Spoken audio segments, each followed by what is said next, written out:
नमस्कार,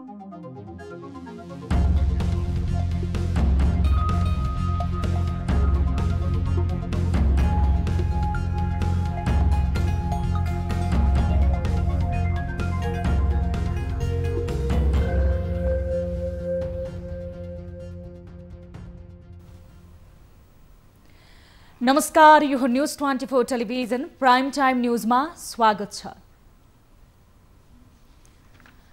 दाबी पनि दमदार हुन थालेको छ।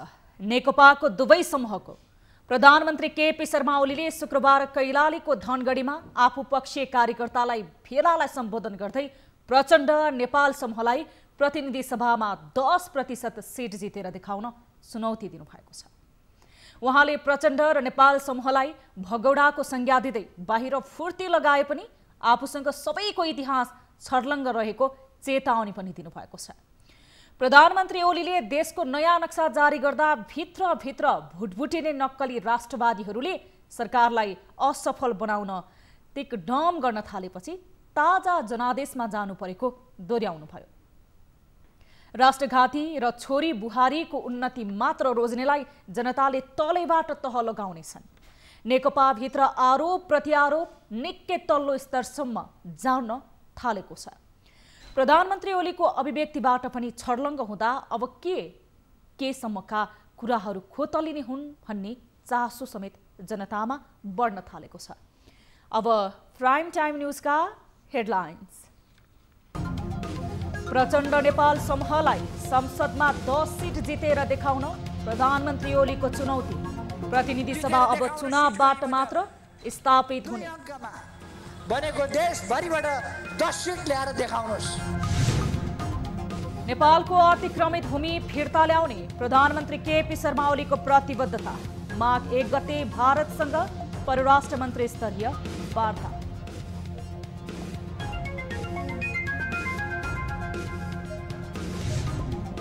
प्रतिनिधि सभा विघटन असंवैधानिक भएको पूर्व प्रधान न्यायाधीशहरूको निष्कर्ष। संविधान सभा परिषद नेपालले पनि गर्यो विरोध।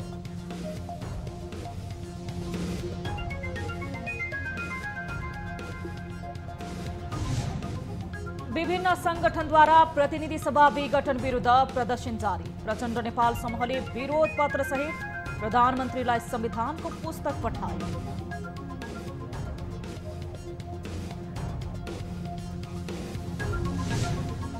र नेपालमा कोरोना महामारीको कहालीबाट बाहिर निस्कियो।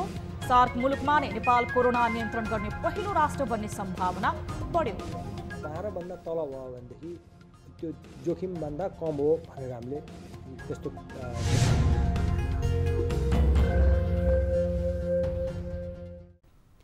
हामी निरन्तर न्यूजमा छौं।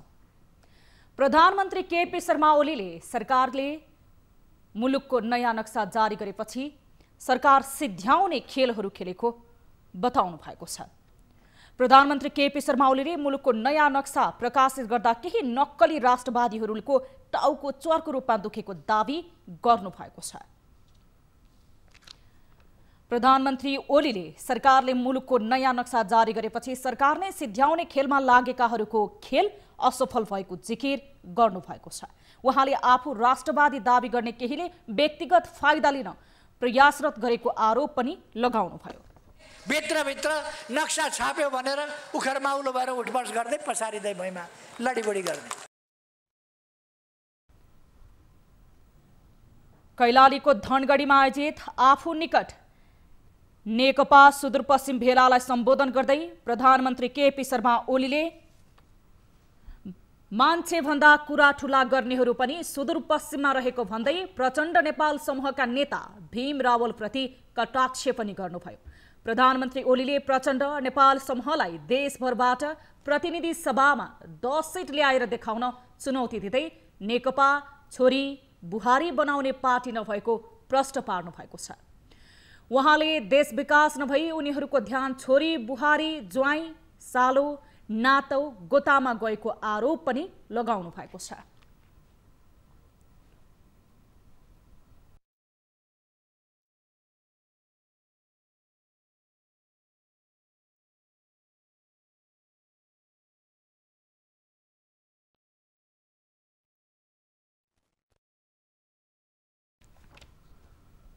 प्रधानमन्त्री ओलीले पुष्पकमल दाहाल प्रचण्डलाई काम लाग्छ भनेर पार्टीमा ल्याएको तर दुई पार्टीबीच एकता गरेको दाबी पनि गर्नुभयो। उहाँले प्रचण्डले आफू विरुद्ध गलत भ्रम छरेको भन्दै आफूले प्रचण्डभन्दा 3 वटा मात्र होइन दर्जनौं भोटो अघि नै फटाएको दाबी गर्नुभएको छ। अहिले भनिरहनु पर्ला जस्तो लाग्दैन। ककसका आफन्त कहाँ छन्? आफ्नो विगत र उत्थान नबिर्सन आग्रह गर्दै उहाँले माधव कुमार नेपालले अहिले आफू वरिष्ठ र ओली भन्दा पनि अगाडि राजनीतिक थालेको भन्नु हास्यात्मक भएको बताउनु भएको छ। प्रधानमन्त्री ओलीले वैशाख 17 र 27 गते निर्वाचन हुने दाबी गर्दै चुनावका लागि तयारी थाल्न आफ्ना कार्यकर्ताहरूलाई निर्देशन समेत दिनुभएको छ। प्रधानमन्त्री केपी शर्मा ओलीले कालापानी, लिपुलेख र लिम्पियाधुरा फिर्ता ल्याउने प्रतिबद्धता जनाउनु भएको छ। सुदूरपश्चिमको धनगढीमा आफू निकट कार्यकर्ताहरूलाई सम्बोधन गर्ने क्रममा प्रधानमन्त्री ओलीले आफ्नो भूमि सुरक्षित राखेर भारतसँगको सम्बन्ध सुधार गर्ने बताउनु भएको छ। उहाँले भारतले अतिक्रमणमा गरेको कालापानी लगायतका भूमि नेपालको भएको स्पष्ट पार्दै 58 वर्षसम्म प्रयोग गर्न नपाएको उल्लेख गर्नुभएको छ। उहाँले नेपालको मिचिएको भूमिहरू फिर्ता गर्न आफ्नो सरकार प्रतिबद्ध रहेको पनि बताउनुभयो। उहाँले भारतसँग वार्ताका लागि परराष्ट्र मन्त्री प्रदीप गेवाली दिल्ली प्रस्थान गर्ने पनि जानकारी दिनुभएको छ। माघ 1 गतेका लागि नेपाल भारतको परराष्ट्र मन्त्री स्तरीय बैठक हुने तयारी समेत रहेको छ। सो बैठकमा नेपालले आफ्नो भूमि फिर्ता ल्याउने विषयमा भारतसँग छलफलको तयारी पनि गरेको छ। प्रधानमन्त्री केपी शर्मा ओलीले सहभागी कार्यक्रमका आफ्ना कार्यकर्ताहरूलाई 7 जनालाई प्रहरीले नियन्त्रणमा लिएको छाडेको छ। निर्मला पन्तको बलात्कारी खै लेखिएको टी सर्ट लगाएका 7 जना युवाहरूलाई प्रहरीले नियन्त्रणमा लिएको थियो। प्रधानमन्त्री ओली जनसभामा बोल्दै गर्दा बाहिर सडकमा टी सर्टमा निर्मलाका बलात्कारी खै भन्दै टी सर्ट लगाउने युवाहरूलाई नियन्त्रणमा लिएको कैलाली प्रहरी प्रमुख अनुपम शमशेर जबराले बताउनु भएको छ। प्रहरी उपरीक्षक जबराले ठूलो भिडभाडमा टी सर्ट लगाएर विरोधमा उत्रेका उनीहरूलाई केही समयका लागि नियन्त्रणमा र अहिले छाडिसकेको बताउनु भएको छ। पूर्व प्रधान न्यायाधीशहरूले प्रतिनिधि सभा विघटन असंवैधानिक कदम भएको बताउनु भएको छ। सर्वोच्च अदालतका 4 जना पूर्व न्यायाधीशहरू अनुपम राज शर्मा, कल्याण श्रेष्ठ, मीन बहादुर रायमाझी, सुशीला कार्कीले विज्ञप्ति जारी गर्दै प्रधानमन्त्री केपी शर्मा ओलीले अधिकार क्षेत्र बाहिर गएर प्रतिनिधि सभा विघटन गरेको बताएका छन्। पूर्व प्रधान न्यायाधीशहरूले नेपालको संविधान 2072 को धारा 76 मा मन्त्री परिषद गठन गर्ने सिलसिलामा वा सो प्रयोजनको लागि बाहेकको कुनै पनि अवस्थामा प्रतिनिधि सभा विघटन गर्ने उल्लेख नरहेको बताएका छन्। उनीहरूले संविधानमा प्रतिनिधि सभा विघटन सम्बन्धी अधिकार एवं व्यवस्था संविधानमा नभएको भन्दै आकर्षित नहुने धारा ग्रहण गरी प्रतिनिधि सभा विघटन गरिएको पाइएको विज्ञप्तिमा उल्लेख छ। विज्ञप्तिमा प्रतिनिधि सभाको र सरकारको पनि स्थायित्वका लागि वर्तमान संविधानमा गरिएको महत्त्वपूर्ण परिवर्तनकारी व्यवस्थाको उपेक्षा गरी बिना कुनै अवरोध वा समस्या प्रतिनिधि सभालाई दण्डित गरिएको विज्ञप्तिमा भनिएको छ। पूर्व प्रधान न्यायाधीशहरूले जारी गरेको विज्ञप्तिमा दलहरूको आन्तरिक द्वन्द्व वा किचलो जस्तो कुनै परिस्थितिले जुन प्रयोजनका लागि जे कुरा गर्न व्यवस्था गरिएको छ सो बाहेकको कार्यमा उक्त धारा आकर्षित हुन सक्दैन। स्पष्ट रूपमा संविधानले अधिकार दिएको बाहेक प्रतिनिधि सभा विघटन गर्ने जस्तो अधिकार आफूमा अन्तर्निहित रहेको भन्न अधिकार सिर्जना गर्न वा ग्रहण गर्न मिल्ने अवस्था देखिँदैन भनिएको छ। पूर्व प्रधान न्यायाधीशहरूले जुनसुकै परिस्थिति उत्पन्न भए पनि संविधान र संविधानवादको अधीनमा रहेर सम्बोधन गर्ने क्षमतामा रहनुपर्छ भन्नेमा आफूहरूले दृढ विश्वास रहेको पनि उल्लेख गर्नुभएको छ। यता संविधान सभा परिषद नेपालले पनि प्रधानमन्त्री केपी शर्मा ओलीको सिफारिसमा भएको संसद विघटन गैर संवैधानिक भएको भन्दै गम्भीर ध्यान आकर्षण भएको जनाएको छ। शुक्रबार एक विज्ञप्ति जारी गर्दै संविधान परिषद नेपालले प्रधानमन्त्रीको कदम नेपालको संविधान 2072 ले परिकल्पना नै नगरेको, संविधानको मूल मर्मका साथै भावना तथा मान्यता विपरीत गैर संवैधानिक तरिकाले संसद विघटन भएको जनाएको छ। विज्ञप्तिमा प्रधानमन्त्रीको यो कदम निरङ्कुश संविधानमाथिको नाङ्गो हस्तक्षेप र आक्रामक भएको भन्दै संविधान सभा परिषद नेपालले घोर भर्त्सना समेत गर्दछ भनिएको छ। राष्ट्रिय सभा सदस्य नारायण काजी श्रेष्ठले संसद विघटनको मुद्दामा सर्वोच्च अदालतले संविधानको भावना अनुरूप नै फैसला गर्ने विश्वास व्यक्त गर्नुभएको छ। राष्ट्रिय सभाको शुक्रबार बसेको बैठकको विशेष समयमा सदस्य श्रेष्ठले प्रतिनिधि सभा विघटन संविधानको मर्म विपरीत भएको बताउनु भएको छ। उहाँले संविधान संशोधन गर्ने गरी फैसला आए दुर्भाग्य हुने समेत बताउनु भयो। गर्ने र त्यसलाई अनुमोदन गर्न संविधान संशोधनको फैसला सर्वोच्च अदालतले गर्यो भने यो कागजको खोस्टोमा संविधान परिणत हुन्छ, संविधान च्यातेको अवस्था हुन्छ र समग्र व्यवस्थामाथि एउटा प्रहार हुन्छ र समग्र व्यवस्था उल्टिने प्रतिगमनको दिशातिर जाने खतरा हुन्छ। त्यो कुरा कुनै पनि हातमा सही हुन सक्दैन। राष्ट्रिय सभा सदस्य श्रेष्ठले राजनीतिक स्थिरता कायम गर्न संसद भङ्ग गर्न नदिने भनेर राजनीतिक सहमतिका साथ संविधान बनेको र प्रधानमन्त्रीलाई विशेष अधिकार नदिएको उल्लेख गर्नुभएको छ। सांसद श्रेष्ठले धारा 76 मा दिएको कुनै पनि विकल्पबाट पनि सरकार बन्नै सकेन भने मात्र संसद विघटन हुने संवैधानिक परिकल्पना रहेको बताउनु भएको छ। उहाँले प्रधानमन्त्रीले आफ्नो पद जोगाउन प्रतिनिधि सभा नै गैर संवैधानिक रूपमा विघटन गरेको आरोप पनि लगाउनु भयो। लोकतान्त्रिक हो, यो प्रतिगामी हो र यो स्वेच्छाचारी र निरङ्कुश कदम हो। यसले नेपालमा नेपाली जनताले लडेर ल्याएको उपलब्धिहरूलाई खोस्ने काम गरेको छ, अपहरित गर्ने काम गरेको छ। शुक्रबारको बैठकमा राष्ट्रिय सभा सदस्य तारादेवी भट्ट, कोमल ओली, रमेश जंग रायमाझी लगायतले आफ्नो धारणा राखेका थिए। बैठकमा बोल्ने अधिकांश सांसदहरूले प्रतिनिधि सभा विघटन गर्ने प्रधानमन्त्री ओलीको निर्णयको विरोध गरेका थिए। सर्वोच्च अदालतले प्रतिनिधि सभा विघटन विरुद्ध परेको रिटमा संविधान समस्त फैसला गर्नुपर्ने माग समेत बैठकमा उठेको थियो। शुक्रबारको बैठकमा दिगो विकास तथा सुशासन समितिको वार्षिक प्रतिवेदन सभा समक्ष पेश गरिएको थियो। उक्त प्रतिवेदन दिगो विकास तथा सुशासन समितिका सभापति तारादेवी भट्टले पेश गरेकी हुन्। राष्ट्रिय सभाको अर्को बैठक यही पुस 26 गते आइतबार दिउँसो 1 बजे बस्ने गरी शुक्रबारको बैठक सकिएको छ।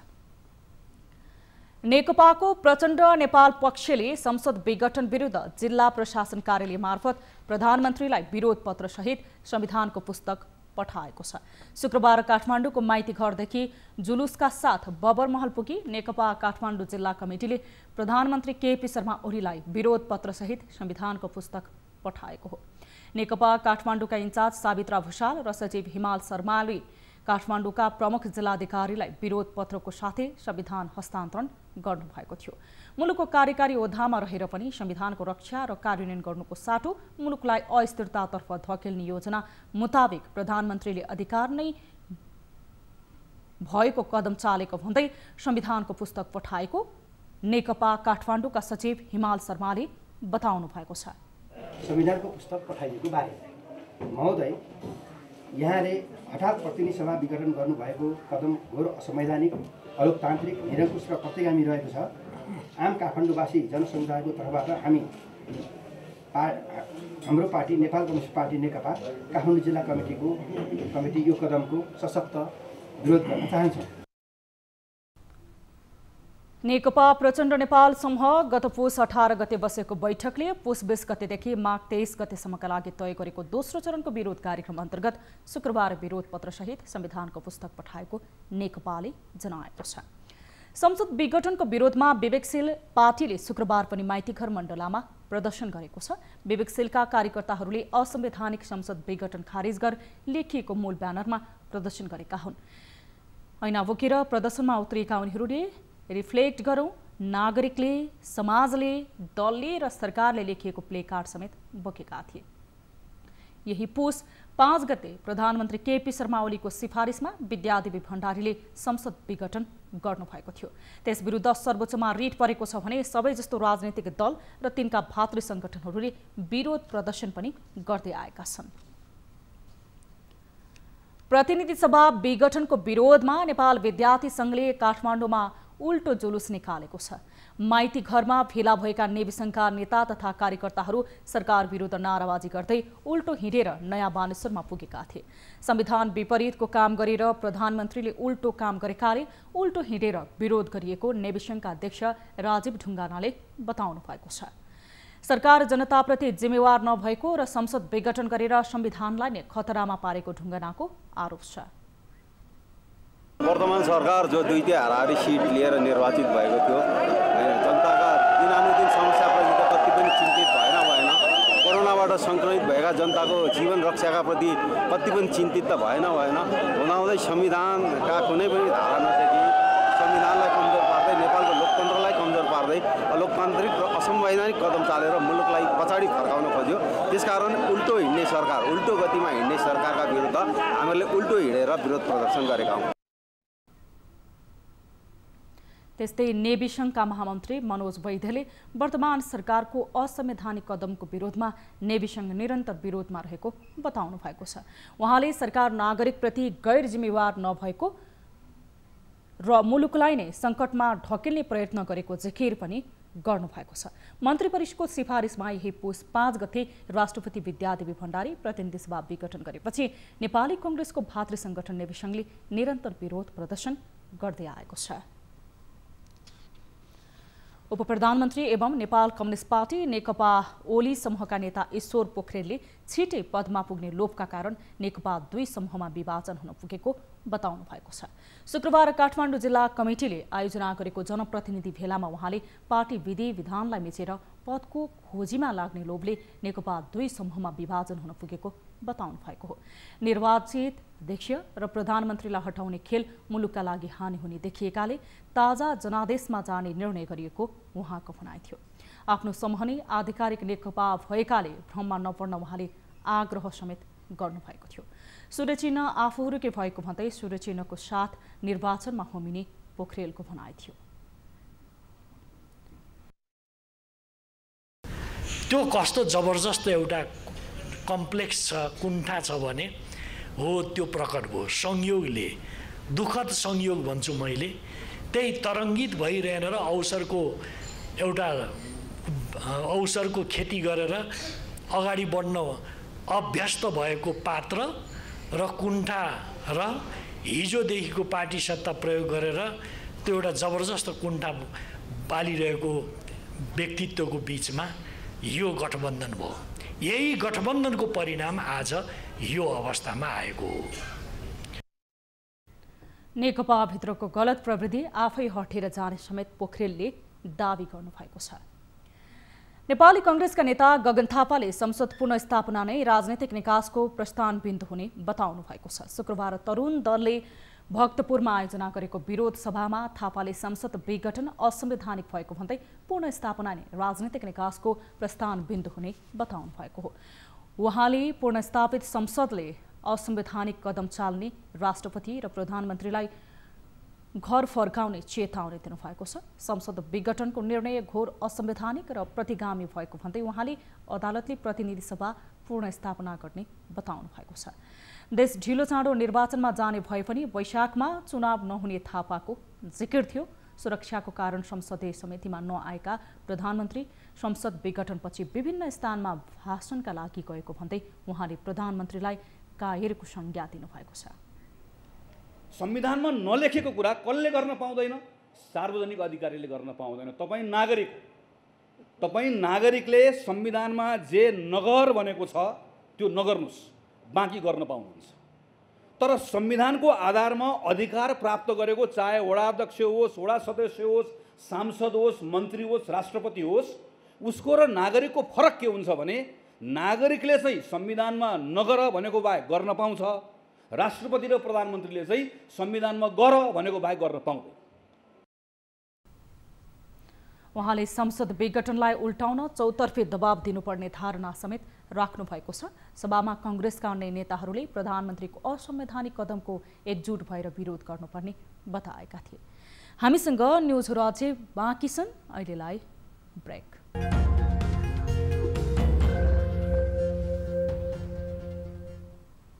हामी निरन्तर न्युजमा छौं। नेपालमा थप 554 जनामा कोरोना भाइरस संक्रमण पुष्टि भएको छ, जसमा महिलाको संख्या 188 छ भने पुरुषको संख्या 366 रहेको छ। पछिल्लो 24 घण्टामा 5269 जनाको कोरोना परीक्षण गर्दा सो संख्यामा संक्रमित थपिएका हुन्।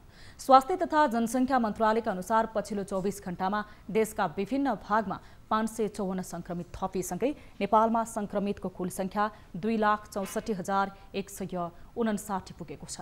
यसैगरी काठमाडौँ उपत्यकामा पछिल्लो 24 घण्टामा थप 207 जना संक्रमित फेला परेका छन्। मन्त्रालयका अनुसार काठमाडौँ उपत्यकामा 90 जना महिला र 117 जना पुरुषमा कोरोना भाइरसको संक्रमण पुष्टि भएको हो। यो सँगै काठमाडौँ उपत्यकामा संक्रमितको कुल संख्या 1,22,964 पुगेको छ। यसैगरी कोरोना भाइरसको संक्रमणबाट पछिल्लो 24 घण्टामा देशभर 585 जना निको भएर घर फर्किएका छन्। स्वास्थ्य मन्त्रालयका अनुसार पछिल्लो 24 घण्टामा देशभरबाट 585 जना निको हुँदा डिस्चार्ज हुनेहरूको कुल संख्या 2,57,229 पुगेको छ। त्यस्तै देशभर सक्रिय संक्रमितहरूको संख्या 5,021 रहेको छ। यसैगरी क्वारेन्टिनमा रहनेको संख्या 338 रहेको छ। पछिल्लो 24 घण्टामा देशभर 5,269 जनाको PCR परीक्षण हुँदा हालसम्म कुल 19,74,005 जनाको PCR परीक्षण भएको छ। यसैगरी पछिल्लो 24 घण्टामा 6 जना संक्रमितको मृत्यु हुँदा नेपालमा कोरोना संक्रमणबाट मृत्यु हुनेको संख्या 1,909 पुगेको छ। नेपाल विश्व स्वास्थ्य संगठनको मापदण्ड अनुरूप कोरोना महामारीको कहालीबाट बाहिर निस्किएको छ। पछिल्लो समय खुल्ला गतिविधि निर्वाध भइरहे पनि सार्वजनिक भइरहेको कोरोना संक्रमणको विवरणमा संक्रमितको संख्या घट्दो क्रममा रहँदा मृत्यु हुनेको संख्या पनि उल्लेख्य रूपमा कमी आएको छ। सार्क मुलुकमा नै कोरोना भाइरस संक्रमितको संख्या कम हुनेमा नेपाल अग्रस्थानमा देखिएको छ। शुक्रबारको तथ्याङ्क अनुसार नेपालमा 5,021 जना सक्रिय संक्रमित छन्, जुन संख्या सार्क राष्ट्रमा नै सबैभन्दा कम हो। एक रिपोर्ट। आम सर्वसाधारणमा PCR परीक्षण कम भएका कारण कोरोना संक्रमित न्यून देखिएको भ्रम भएको भन्दै इपिडियोमियोलोजी तथा रोग नियन्त्रण महाशाखाले पछिल्लो समय वास्तविकतामै कोरोना संक्रमित नै घट्दै गएको जनाएको छ। स्वास्थ्य तथा जनसङ्ख्या मन्त्रालयको शुक्रबारको तथ्याङ्क अनुसार नेपालमा 5,021 जना सक्रिय संक्रमित रहेका छन्। स्वास्थ्य मन्त्रालयका अनुसार हालसम्म नेपालमा 2,63,193 जनामा कोरोना संक्रमण पुष्टि भएकोमा 2,57,229 जना अर्थात् 97.4% संक्रमण मुक्त भइसकेका छन्।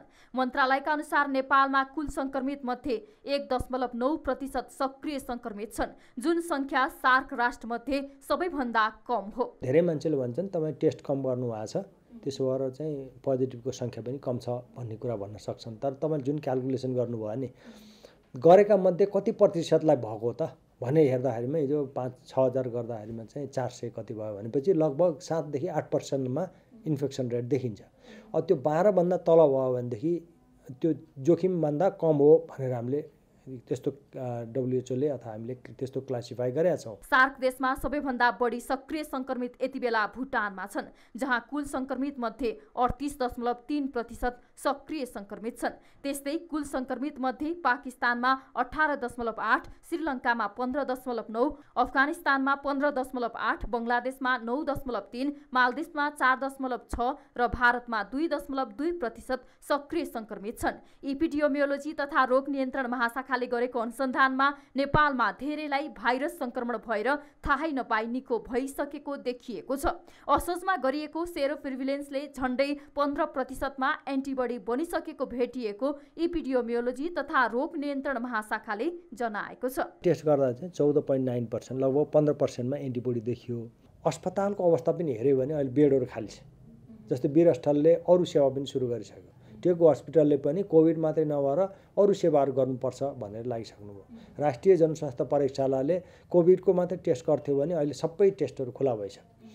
यसको मतलब हामी नर्मलतिर फर्किसकेका छौँ र यो तपाईँले भने जस्तै हामी चाहिँ साउथ एसिया रिजनमा राम्रो कन्टेनमेन्ट गर्नेमा देखिन सकिन्छ। तर के कुरा विचार गर्नु पर्यो भने नयाँ खालको भाइरस पनि आएछ। मापदण्ड चाहिँ स्वास्थ्यका मापदण्ड जुन छन् जो डिस्टेन्सिङ भनेको छ, हात धुने कुरा छ, मास्क लगाउने कुरा छोड्नु भएन। 12% भन्दा कम सक्रिय संक्रमित हुनुलाई विश्व स्वास्थ्य संगठनले महामारीको जोखिमबाट हटाउने गरेको छ। यो हिसाबले नेपाल महामारीबाट बाहिरिसकेको छ। यही हिसाबले संक्रमण घट्दै गए सार्क मुलुक मध्ये नेपाल कोरोना संक्रमण नियन्त्रण गर्ने पहिलो मुलुक बन्न सक्छ। कोरोनाको नयाँ भेरिएन्ट नभित्रियोस् र संक्रमण अब नफैलियोस् भन्नेतर्फ ध्यान दिँदै सर्वसाधारणले जनस्वास्थ्यका मापदण्ड पालना गरे संक्रमण छिटो नियन्त्रण गर्न सहयोग पुग्ने विश्वास विज्ञहरूको छ। क्यामेरामा अशोक मानन्दरका साथ टिभी जर्नलिस्ट रिया भण्डारी, काठमाडौँ। पछिल्लो दिन सडक दुर्घटना देशभर बढ्दो छ। चितवनमा पनि दुर्घटना बढ्न थालेपछि चालकहरूको स्वास्थ्य परीक्षण गर्दा धेरैमा केही न केही स्वास्थ्य समस्या पाइएको छ। उच्च रक्तचाप, छाती तथा दीर्घरोग लगायतका स्वास्थ्य समस्या भएकाले सवारी चलाउँदा दुर्घटना बढेको निष्कर्षमा ट्राफिक प्रहरी पुगेको छ।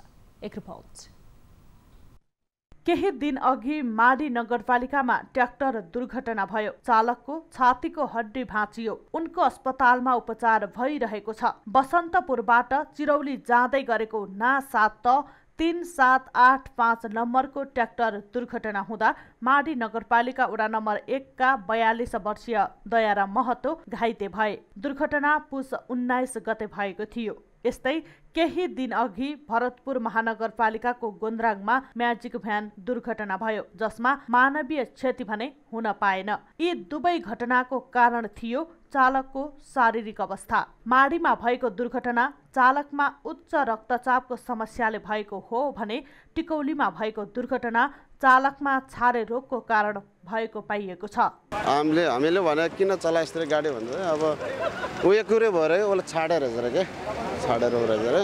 दबाई खाएन, दबाई खाएर 1 घन्टा पछि उसले रेस्ट गर्नुपर्ने, 1-2 घन्टा चलाएर ऊ लागे छैन, लागे जस्तै भयो। त्यस्तै भएर गाडी त्यहाँ दुर्घटना भएको थियो।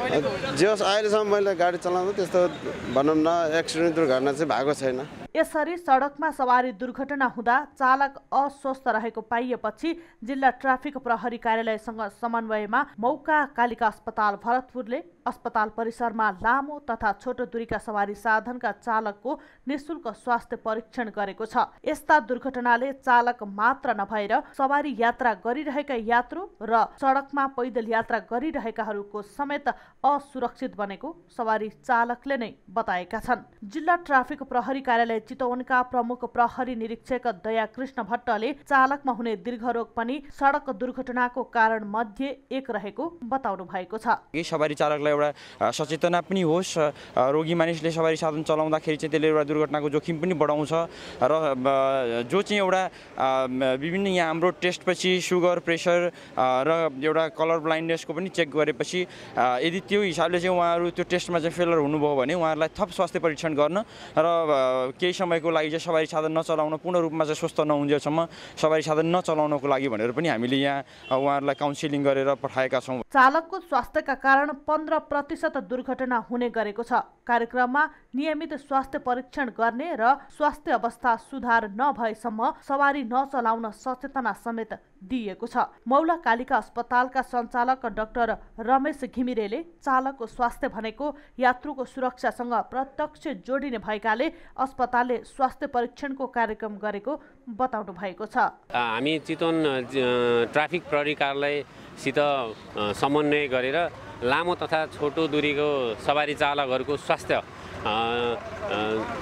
जाँच कार्यक्रम हामीले राखेका थियौँ। त्यस अन्तर्गत सुगर, ब्लड प्रेसर र कलर ब्लाइन्डनेस छ कि छैन भनेर चेक गऱ्यौँ र चालकको सुरक्षा, चालकको स्वास्थ्य भनेको बाटोको सुरक्षा हो भन्ने कुरालाई मध्यनजर गरेर हामीले यो अभियान सञ्चालन गरेका हौँ। उक्त कार्यक्रममा 75 जना सवारी चालकको स्वास्थ्य परीक्षण गरिएको थियो। ती मध्ये अधिकांशलाई मधुमेह र उच्च रक्तचापको समस्या देखियो। त्यसैले दुर्घटना न्यूनीकरणका लागि पनि चालकले नियमित स्वास्थ्य परीक्षण गराउन आवश्यक देखिएको छ। चितवनबाट क्यामेराम्यान निरज महतोको साथमा टिभी जर्नलिस्ट केदार शर्माको रिपोर्ट।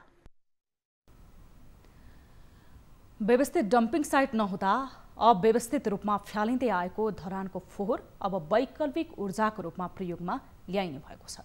धरान बजारबाट निस्कने अव्यवस्थित फोहोरलाई प्रशोधन गर्ने उद्देश्यले धरानमा फोहोर प्रशोधन केन्द्र सञ्चालनमा आउने भएको छ। एक रिपोर्ट। फोहोरलाई मोहरको रूपमा परिणत गर्न तथा सहरलाई सफा, स्वच्छ र सुन्दर बनाउन सम्झौता भएअनुसार धरान उपमहानगरपालिका वैकल्पिक ऊर्जा प्रबन्धन केन्द्र र भेन्चर वेस्ट एनर्जी प्राइभेट लिमिटेडको संयुक्त साझेदारी परियोजना धरान 6 पानबारीमा निर्माणाधीन अवस्थामा रहेको फोहोर प्रशोधन केन्द्र वेस्ट एनर्जी प्लान्ट चाँडै सञ्चालनमा आउने भएको छ। करिब 24 करोडको लागतमा निर्माणाधीन प्लान्टको निर्माण कार्य अन्तिम चरणमा पुगेको प्राइभेट लिमिटेडले जनाएको छ। निश्चित डम्पिङ साइट नहुँदा वर्षौंदेखि आलोचित बन्दै आएको उपमहानगर प्लान्ट सञ्चालनमा आएपछि फोहोर व्यवस्थापनमा सहज हुनेमा ढुक्क छन्। फोहोरबाट जैविक ऊर्जा उत्पादन गर्ने उद्देश्यले सञ्चालनमा ल्याउन लागेको प्लान्टले धरानको वातावरणलाई समेत प्रदूषित हुनबाट जोगाउन सहयोग त पुर्याउँछ नै, दैनिक 2000 केजी सीएनजी ग्यास समेत उत्पादन हुने कम्पनीले जनाएको छ। कम्पनीका अनुसार यहाँबाट उत्पादन भएको सीएनजी ग्यास धरानका करिब 500 टेम्पोमा प्रयोग गरिनेछ। अहिले जुन 3 पाङ्ग्रे टेम्पोहरू चलिरहेछ त्यो टेम्पोहरू मध्ये करिब 400 देखि 500 वटा टेम्पोलाई चाहिँ त्यो सीएनजीले चाहिँ पुग्छ चलाउन। हामीले चाहिँ त्यो टेम्पो अहिले भइरहेको टेम्पोलाई नयाँ टेम्पो चाहिँ इम्पोर्ट गर्ने होइन कि त्यही भएको टेम्पोलाई चाहिँ कन्भर्ट गरिदिने सीएनजीमा।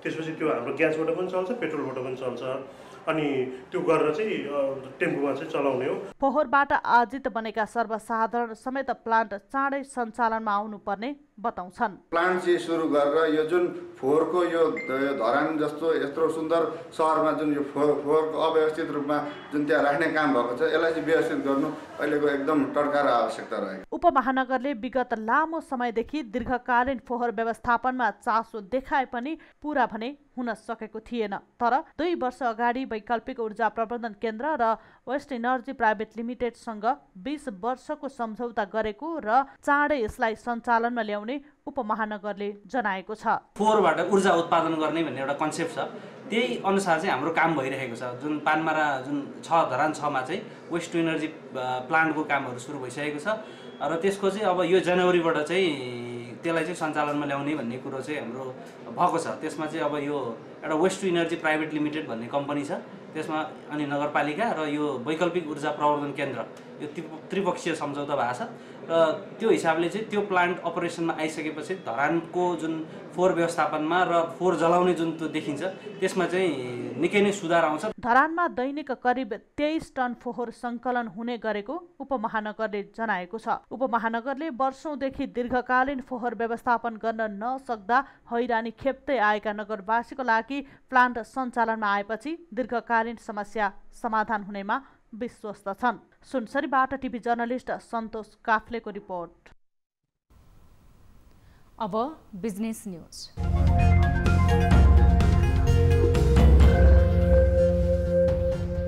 कालीमाटीका तरकारी तथा फलफूल बजारका पसलहरूमा भुक्तानीका लागि क्यूआर कोड सेवा सुरु भएको छ। शुक्रबार प्रभु बैंकको अग्रसरतामा सुरु गरिएको क्यूआर कोड सेवाको नेपाल राष्ट्र बैंकका गभर्नर महाप्रसाद अधिकारीले विद्युतीय भुक्तानी सेवाको शुभारम्भ गरेका हुन्। क्यूआर कोडको माध्यमबाट भुक्तानी सुरक्षित हुनुको साथै विद्युतीय प्रविधिको भुक्तानीलाई देशका विभिन्न भागमा पुर्याउन सक्नुपर्ने गभर्नर अधिकारीले जोड दिएका छन्। आगामी 1 वर्षभित्र देशका सबैजसो तरकारी बजारमा क्यूआर कोडबाट भुक्तानी व्यवस्था मिलाउने राष्ट्र बैंकको योजना रहेको छ। राष्ट्र बैंकले क्यूआर कोडबाट भुक्तानी सहजीकरणका लागि नयाँ मार्गदर्शन जारी गर्ने तयारी समेत गरेको छ। प्रभु बैंकका प्रमुख कार्यकारी अधिकृत अशोक शेरचनले क्यूआर कोड भुक्तानीले तरकारी बजारलाई व्यवस्थित र पारदर्शी बनाउने विश्वास गरे। राष्ट्र बैंकले प्रत्येक बैंक र उनीहरूका शाखालाई कम्तीमा नजिकको एक तरकारी बजारमा क्यूआर कोडबाट भुक्तानी व्यवस्था गर्न निर्देशन दिएको छ।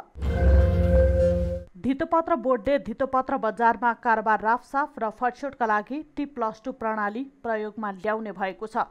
धितोपत्र बोर्डले कारोबार राफसाफ र फटसोटका लागि T+2 प्रणाली प्रयोगमा ल्याउन लागेको हो। शुक्रबार बोर्डले धितोपत्र कारोबार राफसाफ तथा फटसोट विनियमावली 2069 मा संशोधन स्वीकृति गरेको जनाएको हो।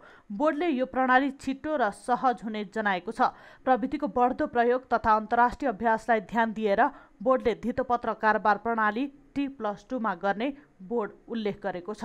कार्यान्वयनमा ल्याउन सिडिएस एन्ड क्लियरिङले आफ्नो विनियममा भएको हालको T+3 लाई T+2 मा ल्याउन संशोधन स्वीकृतिका लागि बोर्डमा पेश गरेको थियो। बोर्डले धितोपत्र कारोबारको राफसाफ तथा फटछुट गर्न नयाँ प्रणाली ल्याउन लागेको हो।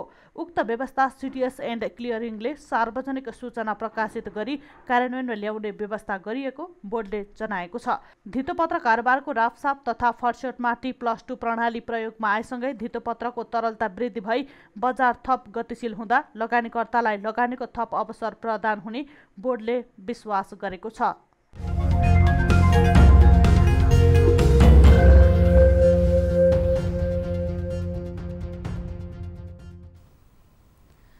हामीसँग न्युजहरू अझै बाँकी छन्, अहिले लाइभ ब्रेक।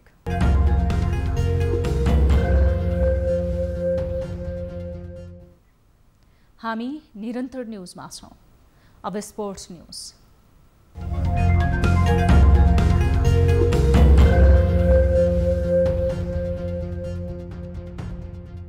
प्रथम सैलुङ भर्चुअल तेक्वान्दो राष्ट्रिय पुम्से प्रतियोगितामा पार्वती गुरुङले स्वर्ण पदक हात पारेकी छन्। गुरुङ नेपालमा भएको 13औं दक्षिण एसियाली खेलकुद साग अन्तर्गत तेक्वान्दोकी स्वर्ण विजेता हुन्।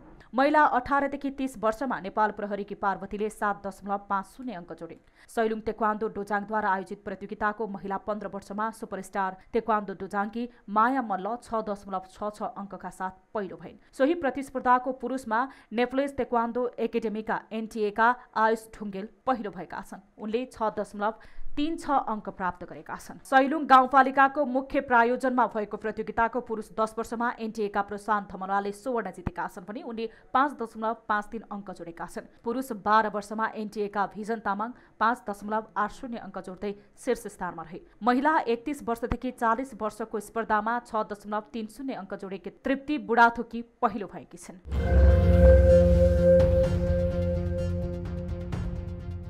सत्रौं संस्करणको पल्सर स्पोर्ट अवार्ड 2076 का लागि नेपाल खेलकुद पत्रकार मञ्च एनएसजेफले केल्मी नेपालसँग प्रायोजन सम्झौता गरेको छ। आयोजक संस्था नेपाल खेलकुद पत्रकार मञ्चले शुक्रबार केल्मीसँग पल्सर स्पोर्ट अवार्डको सह प्रायोजनको सम्झौता गरेको हो। मञ्चका अध्यक्ष दुर्गानाथ सुवेदी र केल्मी नेपालका प्रबन्ध निर्देशक उत्तम नेउपानेबीच प्रायोजन सम्झौता पत्रमा हस्ताक्षर भएको छ। अवार्डको सह प्रायोजकको रूपमा केल्मी नेपालले 7,50,000 रुपैयाँ बराबरको 100 थान विन ज्याकेट, 100 थान नेपाली टी सर्ट र 35 सेट गिफ्ट ह्याम्परमा कार्यक्रमको लोगो प्रिन्ट सहित उपलब्ध गराउनेछ। सम्झौता पत्रमा हस्ताक्षर गर्दै केल्मीका प्रबन्ध निर्देशक नेउपानेले कोभिडको कठिन अवस्थामा अवार्ड कार्यक्रमलाई सहयोग गर्न पाउँदा खुसी भएको बताएका छन्। मञ्चका अध्यक्ष सुवेदीले विषम परिस्थितिमा समेत केल्मी नेपालले अवार्डको प्रायोजन रकममा वृद्धि गरेकोमा धन्यवाद दिएका छन्। घरेउली खेलकुदको प्रतिष्ठित पल्सर स्पोर्ट्स अवार्ड यस वर्ष पुस 28 गते सेमी भर्चुअल रूपमा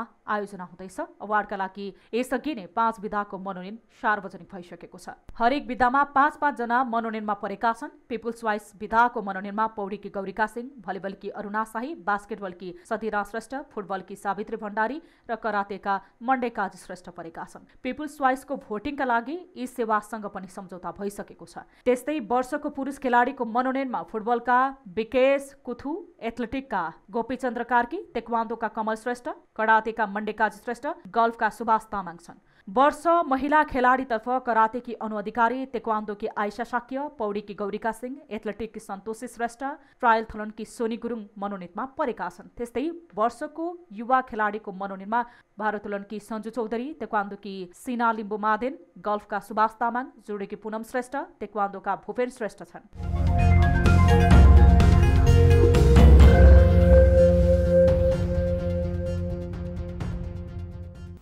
अब विद्या बस्नेतको साथमा फटाफट न्युज।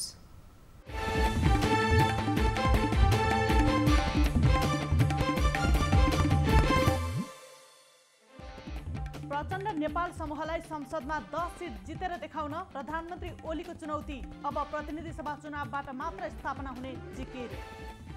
प्रचण्ड नेपाल समूहले देशभरका जिल्ला प्रशासन कार्यालय मार्फत प्रधानमन्त्रीलाई संविधानको पुस्तक पठायो। प्रतिनिधि सभा विघटनको कदम फिर्ता लिन माग। प्रतिनिधि सभा विघटनको मुद्दामा संविधानको भावना अनुसार नै फैसला आउने नारायण काजी श्रेष्ठको विश्वास। संविधान संशोधन गर्ने गरी फैसला आए दुर्भाग्यपूर्ण हुने। सरकारको 1 वर्ष उपलब्धि सहितको प्रतिवेदन राष्ट्रपतिलाई बुझाइयो। नयाँ नक्सादेखि सडक पिच र विद्युत थपसम्मको चर्चा। संसद पुनर्स्थापनाले थप अस्थिरता र प्रतिगमनलाई सहयोग पुर्याउने गृहमन्त्री रामबहादुर थापाको दाबी। स्थायित्वका लागि नयाँ संसदीय निर्वाचन आवश्यक। 50 वर्षपछि बागमती नदीलाई पुरानै धारमा फर्काइयो। पुरानो बहाव क्षेत्रमा फर्काइएपछि गरी खाने ठाउँ जोगिएकोमा किसानहरू खुसी। पछिल्लो 24 घण्टामा 585 जना डिस्चार्ज हुँदा नेपालमा कोरोना संक्रमण मुक्त हुनेको संख्या 2,57,000 नाग्यो। 554 नयाँ संक्रमित थपिए, 6 को मृत्यु। सर्वोच्चका 4 पूर्व न्यायाधीशद्वारा संयुक्त वक्तव्य जारी। संविधानमा प्रतिनिधि सभा विघटन गर्ने व्यवस्था नरहेको प्रति ध्यानकर्षण। प्रधानमन्त्री केपी शर्मा ओलीले सम्बोधन गरेको सभामा निर्मला पन्तका लागि न्याय माग्ने 7 जना युवाहरू पक्राउ। निर्मला पन्तको बलात्कारी खै लेखिएको टी-सर्ट लगाएर सभामा पुगेको आरोप। नेपालको अतिक्रमित भूमि फिर्ता ल्याउने प्रधानमन्त्री केपी शर्मा ओलीको प्रतिबद्धता। परराष्ट्र मन्त्री स्तरीय वार्ताबारे प्रधानमन्त्रीद्वारा जानकारी। पशुपतिनाथलाई चिसोबाट जोगाउन शनिबार 24 घण्टा पूजा गरिने।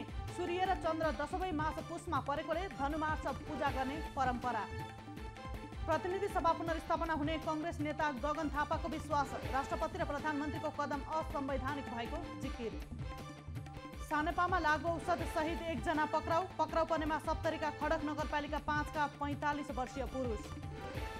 धादिङमा विद्युतको पोलमा ट्रक ठोकिँदा सहचालकको मृत्यु। मृत्यु हुनेमा चितवन भरतपुर महानगरपालिका 29 जुगेडीका 21 वर्षीय सुनिल गुरुङ। बाराको जितपुर सिमारा महानगरका जनप्रतिनिधि सहित 16 जना विरुद्ध अख्तियारमा उजुरी। भ्रष्टाचारमा जनप्रतिनिधि नै संलग्न भएको आरोप। काठमाडौँको माइतीघर मण्डलामा नेभी सङ्घद्वारा उल्टो हिँडेर प्रतिनिधि सभा विघटनको विरोध। प्रतिनिधि सभा विघटनको विरोध गर्दै प्रधानमन्त्री केपी शर्मा ओली विरुद्ध चर्को नाराबाजी। कांग्रेस केन्द्रीय समितिको बैठक सर्यो। पुस 27 गतेका लागि तोकिएको बैठक माघ 6 गते बस्ने निर्णय। विपक्षीले गरेको भेला र प्रदर्शनमा प्रहरीको हस्तक्षेप। शान्तिपूर्ण रूपमा प्रदर्शन र विरोध गर्न पाउनुपर्ने हकको सम्मान गर्न राष्ट्रिय मानव सेवा आयोगको आग्रह। माघ 1 गतेदेखि काठमाडौँ उपत्यकाका सबै विद्यालय खुल्ने। स्वास्थ्य मापदण्डको पालना गर्न आग्रह। नेपाल चीन बीचको प्रमुख तातोपानी नाका फेरि बन्द गर्ने चीनको तयारी। मितेरी पुल मर्मतका लागि कम्तीमा 20 दिन बन्द गर्नुपर्ने। भारतमा कोरोना संक्रमितको संख्या 1,04,00,000 नाग्यो। 2,25,500 सक्रिय संक्रमित। अमेरिकी संसद आक्रमणमा घाइते भएका 1 प्रहरीको मृत्यु। प्रहरी कारबाहीमा प्रदर्शनकारीतर्फ 1 महिला सहित 4 जनाको मृत्यु। विश्वभर कोरोनाका कारण मृत्यु हुनेको संख्या 19 लाख नाग्यो। अमेरिका सबैभन्दा बढी प्रभावित। संक्रमण दर बढ्न थालेपछि टोकियोमा आपतकाल घोषणा। र अमेरिकाको दुवै सदनमा ट्रम्पको चर्को आलोचना। तत्काल राष्ट्रपतिबाट नहटाए महाअभियोग लगाउन सकिने सभामुख पेलोसीको चेतावनी।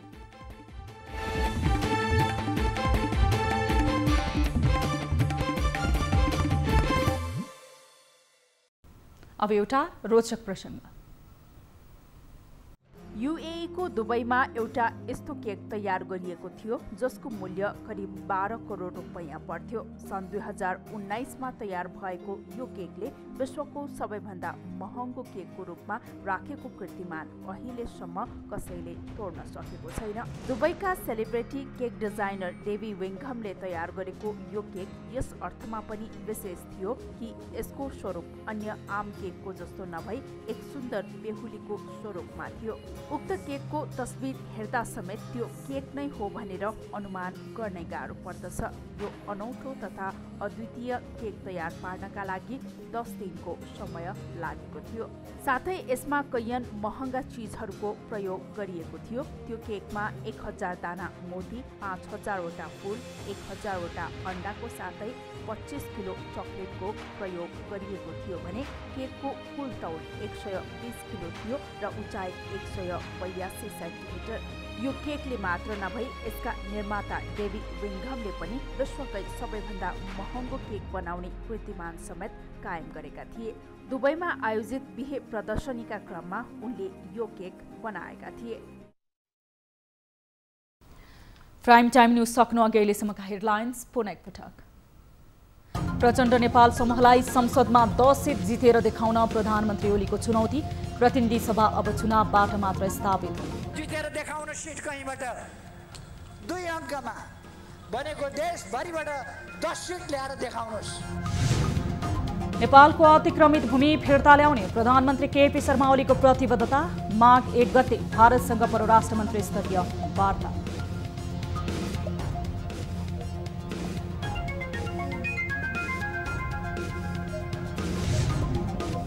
प्रतिनिधि सभा विघटन असंवैधानिक भएको पूर्व प्रधान न्यायाधीशहरूको निष्कर्ष। संविधान सभा परिषद नेपालले पनि गर्यो विरोध।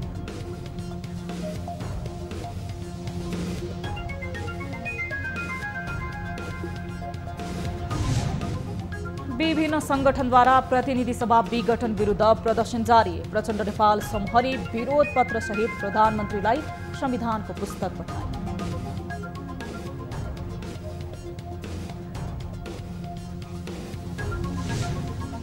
र नेपाल कोरोना महामारीको कहालीबाट बाहिर निस्कियो। सार्क मुलुकमा नै नेपाल कोरोना नियन्त्रण गर्ने पहिलो राष्ट्र बन्ने सम्भावना बढ्यो। 12 भन्दा तल भयो भनेदेखि त्यो जोखिमभन्दा कम हो भनेर हामीले त्यस्तो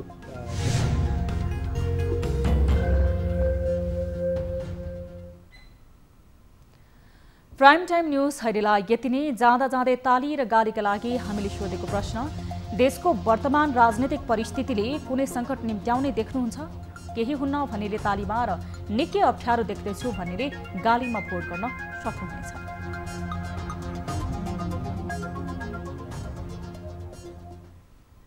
थप न्यूजको लागि हाम्रो वेबसाइट www.news24nepal.com हेर्न नभुल्नुहोला।